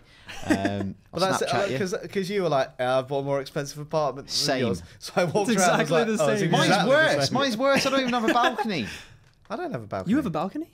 No. Where did I see Oh. you like on? I thought you were on a balcony having a scotch the other day when on your screen. No, I wasn't. Was that just you? I love. Your avatar's really good. I love. You said you were waiting for me to do something. And I looked at your screen and your character was just having like a scotch. I wasn't on a balcony. Or maybe you were in a cutscene then. Right. I don't know. I thought you had a balcony. I was like, why is my freaking apartment? I paid like 100 grand more. I love the thought of you on your break Just at having a work, just have a scotch. scotch on your virtual balcony. I don't like when you go into wardrobe. There's loads of women's clothing, and I go, "Whose is this shit?" I don't know. I can buy I anything. think you'd look great in knee-high But you boots. can't try it on. No. I would be totally fine if I could put that stuff on because then. Would you? Would you be Yeah, I fine? would. Like, I wouldn't be fine. Yeah, I would. Right. Oh, that says more about you. I'm comfortable. I'm comfortable. I'm comfortable in both a dress and a muumuu. Yeah. What's a movie? A muumuu, it's the dress that Homer gets when he becomes super fat Homer. Oh, the In one of my flowery one. In one of The my big- favorite episodes of The Simpsons. That's a great 'Cause he goes to the episode. fat man shop and they say to you, so you can get a muumuu, you can get and he goes, he's like, I don't want to look like a freak just because I'm big. You sure you don't want anything? No, I'll take the muumuu, the hat, and the cape. The cape just ties it all together. Yeah. It's a good car. It's a really fast car. I'm saving up for the buzzard. So what I can do is fly after you and then rocket the crap out of your car. Well, I hope you're ready to pay some insurance on my It's worth Batmobile. it, I think. Worth The it. satisfaction. worth it. I want us to like. We need to get on hikes. So I want us to like get like jets and stuff and be able to like Yeah. fly together and stuff Well, like that. we're lacking a fourth man. Gav, Goddamn unbelievable, Gav. Most unreliable unbelievable. man in the criminal Right. underworld. Email here from first-time writer in Carl Barrett. This week, it was revealed that the Christmas special of Sherlock would be set in Victorian London. What do you guys think of this news? Personally, I don't like it. Is it going to be alongside Assassin's Creed? It's tie-in. Maybe. Tie-in. That's Fassbender. One of the reasons why he doesn't like it is because obviously these episodes of Sherlock don't come around very often, No. and It feels a bit of a cheat, considering it's almost like they proceed like the Christmas special is not in continuity. Now, that might not be the case. There might be stuff in the episode that like frames it, but it feels like you're taking it out of the continuity of the main show because it ended on a cliffhanger with, I had to look up his name, I couldn't remember him, Magnuson. Yeah. It had like a dramatic finale. I think the Sherlock. Spoilers. Somebody said not to give away spoilers. Yeah. So something happens. There's a cliffhanger, and so on. And it feels like this is just ignoring that, and you'll have to wait for that resolution even further. yeah, because the only thing that I wondered if, because obviously there was talk about Sherlock coming this Christmas, but I wonder if they're just going to drop this one, and it could be another year after that. I think it might be. Well, he's got to go off and film Doctor Strange pretty soon. And they're going to have to work around that schedule, let alone what Freeman's up to. Freeman's It's Well, so yeah, impressive a show can retain its audience through such. But that's because it's long consistently periods. good. That's true. Well- yeah. Well, maybe that's why it's consistent. I wasn't a big fan of the last series. in No, parts. the last series I thought was good. The individual episodes didn't work that well. No, I thought. but I thought the finale of last season was great. Yeah. I really liked that episode. So it's, I'm not a big fan of it. Also because, like, you know, I've seen Victorian Sherlock quite a lot. But it feels like Yeah. the kind of Doctor Who route, right? It's a bit. I think it's just a bit cute. Yeah. Like, surely the whole remit of the show was to do modern day Sherlock Holmes Yep. and take those character dynamics that are still good, regardless of setting. Yeah. Because you want Victorian Sherlock Holmes, you know, Arthur Conan Doyle wrote shitloads of them. Yeah. So go check them out; they're really good. Yeah. And so it's. I don't know whether there might be more to the episode than meets the eye. Yeah. The We Transformers. know very little about it. So. Right. This email is from Adam Lees, who wants alien costume ideas. I just But thought there of a is a pun reason. for that. Sherloptimus Prime. Sorry, Is that I'm a working pun? like 30 seconds behind here. Ben Prime. This year, the theme for the London Sevens tournament is space. For anyone that doesn't know, the London Sevens is a rugby tournament that goes around the world, basically a massive fancy dress party where you drink and have fun. Anyway, Sounds awesome. his group is trying to decide who or what to dress up as, so wants our suggestions. Obviously, practicality is important, cost is important. I assume that you've got to play rugby in these costumes, Yeah. but he's talking about Monstars, i.e. Space Jam, Oh my gosh, that's a good one. anything Star Wars, Guardians of the Galaxy, or Cylons. Now, Cylons, I can't see how you could play rugby in a Cylon. Well, it's almost like that's American football gear, Yeah. isn't Yeah. it? Cantina band. What, really? Be a laugh, wouldn't it? Imagine that, lads, looking like that. Yeah. Out and about, lads. Like, 'cause he says- banter. like Star Wars, I think again, it would be amazing to turn up as a platoon Jedi. of stormtroopers Oh, or something like that. yeah. See, I'd go Oh stormtroopers. no! not Jedi. If Stormtroopers it would be us, cool. all bounty hunters. Would you? Yeah, because I think it's good. Like if everyone has the distinctive costume rather than Who just you all gonna looking the go same. Dengar. Bosk. Are you? Yeah, because then What about Boosh? bit, Princess Leia. Sexy gear. could do, Yep. or in the bikini, because I think that's a pretty good look for her. Yeah. As Alan Buxton's daughter says. We could all go as different like Leia, like Different Aussies. layers? Like classic Leia in the white with the buns. Yeah. You and Slave. What would you go? Wouldn't it as? be great? I if- would if- like. No, I'd go as Endor, just comfy Would in you? it. Yeah. That's like her on Sundays. It's like just doing a bit of gardening. What about her Bespin outfit? What's the best bit one? She's kind of got little plaits in her hair. Oh yeah. Like little Oh, sort of like- that's where she says "I love you." Oh, Yeah. no. Wouldn't it be great if they all agreed on Star Wars and then the day of the games they show up and they're all dressed as Leia? They're like, I said I was going as Leia. Why didn't you? And then they all Well, got. you the- can all so- go as yeah. Leia. That's Everyone it's can be enough- Leia. She's at Let's least not- she's got at least 7 costumes. What about Star Trek? That's quite an easy one to do, quite comfortable. And then one of you can just be the red shirt. And Not the most exciting, And though. then basically, if anyone gets pissed too early and has to go home, you give him the red shirt. Yeah, it's a good chat. So that's good. Yeah, I guess that one's pretty good. Easier that one. Yeah. Yeah, But Or then Ewoks. jumpers. Ewoks. Ewoks. But you have your little feet on your knees. You run around on your knees. No, You could do. You're probably not going to play very well. That's the I only guess that problem. doesn't take. It'd be the- crap getting served at the bar. Are they playing, or are they just like going around watching this stuff, getting drunk? Can I you don't dress as a rugby team? Because then you're pretty much set. Well, how does that? No, fit? they're not playing rugby. How They're does watching it fit rugby. into space? Oh, they're watching rugby. Oh, it has to be space. We themed. reveal we do not know much Astronaut. about I know rugby nothing players. about rugby. Scrum. And what's That's it a called? word. Rugby sevens. Is that because there's 7 Teams or people something? in it? Oh no, I know the rugby sevens. Yeah. Oh, Yeah. Well, Well, thanks, that would be a thanks good for time to joining mention this it. conversation. Oh my god. Yeah, they're not playing in the rugby sevens. Why? Who does? Teams, real teams. Okay. England, Wales, Scotland, Northern Ireland. So it's in terms of right? practicality. I think so. Yeah. Just drinking. Just drinking. Just We can drinking. go as anything. No, Go as a beer. Actually, he's got a good point. It's not just anything. Like if you're in a morph suit, that's a pain in the arse. Like you need something where you can have a little drink. Like you don't want a helmet on, do you? Right. That's just pain. So in the Cylons arse. are no good for that. Cylon's no good. No. So Star Trek's the way to go, I think. What about human It's centipede? only logical. Are they set on sci-fi? And it's just Pretty filtered much. down from the first person to the last. Yeah. Yeah. Are they How kinda many set on pints do you sci-fi? want? 5. I was doing the Spock hand there. Yeah. Which is For, actually all based the on a audio Jewish ones. character.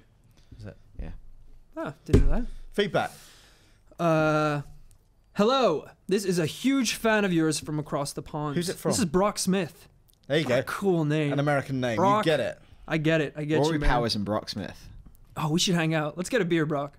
I subscribe to over 30 podcasts, and I look forward to your podcast the most. Yes. Perhaps some of it is because it's fresh and new with all the British humor. I shouldn't be reading this. And such You're honesty. British. Honesty. Yeah. You got a British passport? No. Oh, do you not? I have American get passport. the hell out. Yeah. You only lived there for 4 years of your life. Can you not get a dual? I can. No, I can't get. I can get a Irish passport if I want. I can get an Irish passport, a dual nationality with my American. But that's Northern Ireland. That's Yeah. a British passport. It's weird because my mom has a has a Southern Irish Irish passport. Right. I don't understand it. I'm gonna continue. Sorry Go about on. that, Brock. Passport. Rude. I think it simply has to do with you all being awesome. Yes. It took all the restraint I have not to include any British phrases in this email. Keep the fantastic podcast coming. Yeah. That Well, was nice. As our resident American, what are your favourite British phrases? I like banter. I didn't like it, but it's growing on me. Tilly brought that back. Yeah, fun fact, in Tilly the kind brought that of Early 2000s. I can't stop saying mental as well. Yeah. It's being a really it's a real problem. You know for me what? recently. I've started saying a lot because Gav says it a lot. He says that's mad. Yeah, He does say mad, that like, mad. oh, that is mad. Really? I'm saying it quite a bit now. Those I've phrases are noticed. great because you just need the one word. Like something happens, you just go mental Yeah. or mad. You don't need anything Oh, mental else. man, that is so mental. mad, That is- mental mad, mad banter. Mad is what they said Bang. before mental. You know, Yeah. that's just what they said. So has Gav bought Mad Brack? Mad, that's really hard to say. Mad back. He's Mad brought back? it back from Wales. Did you guys ever say class? Did that come over here? Oh yeah, Like if that was when class? I was younger, that used to be a thing. Yeah. That's pretty- Skill. I didn't know if that was just skill. That is skill, mate. Mate, That is those skill. tracky bottoms are mint. Yeah. Mint. They're class. Yeah, well, It's all our sick now, isn't it? Sick, wicked used to be a thing. Yeah.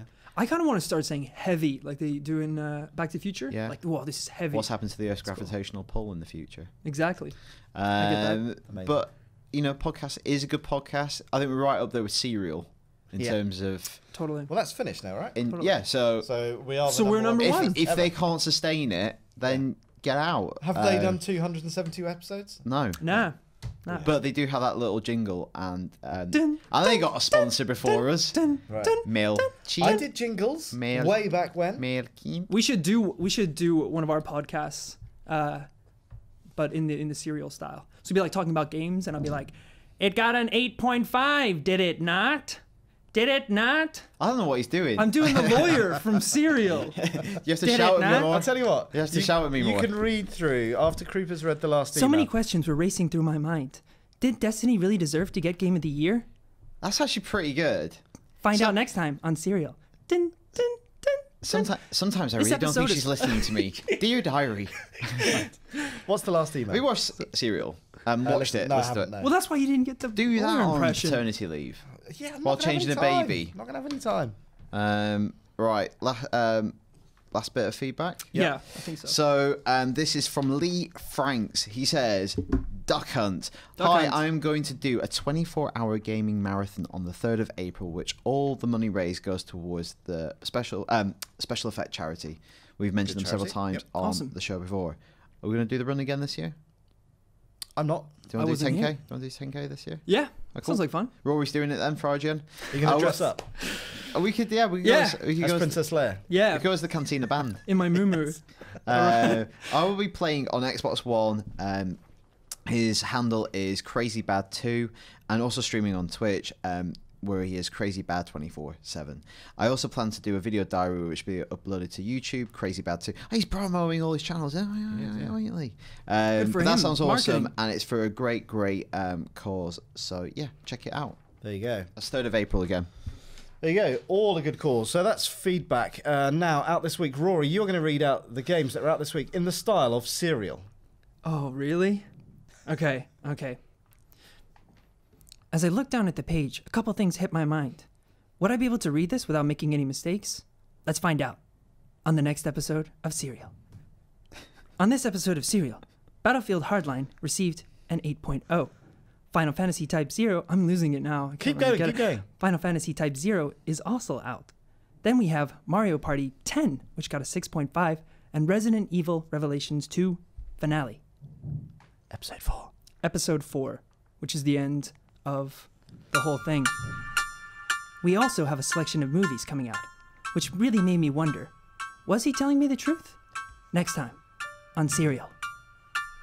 This podcast is sponsored by MailKimp. You use the MailChimp. Use the MailChimp. Yeah, I actually use MailChimp. Oh, really? No, never heard of it, That's love. no. I Never have heard no of idea it. what any of you lot are going on about. You should listen to the Serial podcast. It's good. Okay, so movies. Right, here we go. I would do them in the style of Adnan, but I think that's bad taste. So, first up, Wildcard. Wildcard is new Jason Statham movie.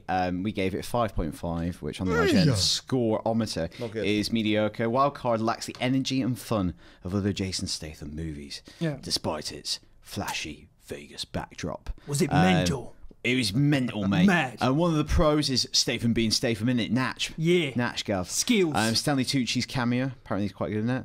But not enough action and little substance. Really, not Which- enough substance. What are you expecting, mate? For a Statham, but for a Statham film to not have enough action. Yeah, that's it's like- not That, good. why you cast him? Yeah. Right. Next up is Gunman, from the director of the first Taken movie, starring Sean Penn, kind of doing a Taken-esque role. We don't have a review on site. I've heard it's okay. Right. Next up is a movie Tilly reviewed like a year ago, Tills now, called The Voices, Ryan Reynolds movie, kind of weird comedy. Chris gave it a 6.5, said it's okay. Says The Voices entertains in patches and Ryan Reynolds is fantastic, but the film ultimately fails to resonate. Superficial approach to a serious subject, he said. That's what we try to do to everything. Last here. film. Yeah. And then last film is Insurgent, already out, came out on Thursday, I think. Whoa, the next in the Divergent Did series. you guys see the first one? No. No. I quite happily die without ever seeing it.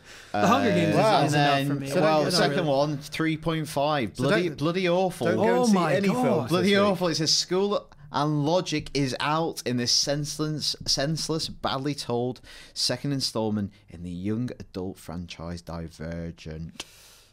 That hurts. So, don't see that. No. No. I would say don't see any of them. Stick with games. Get your heists on. Yeah. Do some heists. There's plenty of heists. Go rob some banks online. Yes. Online. Blast them in the face. That's it for this week's podcast. Thank you, Rory, for your impressions. I'm going to make you do that every single time you're on the podcast now. Okay. Oh, God. So no. get practicing. All right. That sounds good. Thank you, Daniel. You're very welcome. And more importantly, thank you, listeners. We will be back same time next week. So until then, goodbye. Next time on the Serial Podcast. On the IGN UK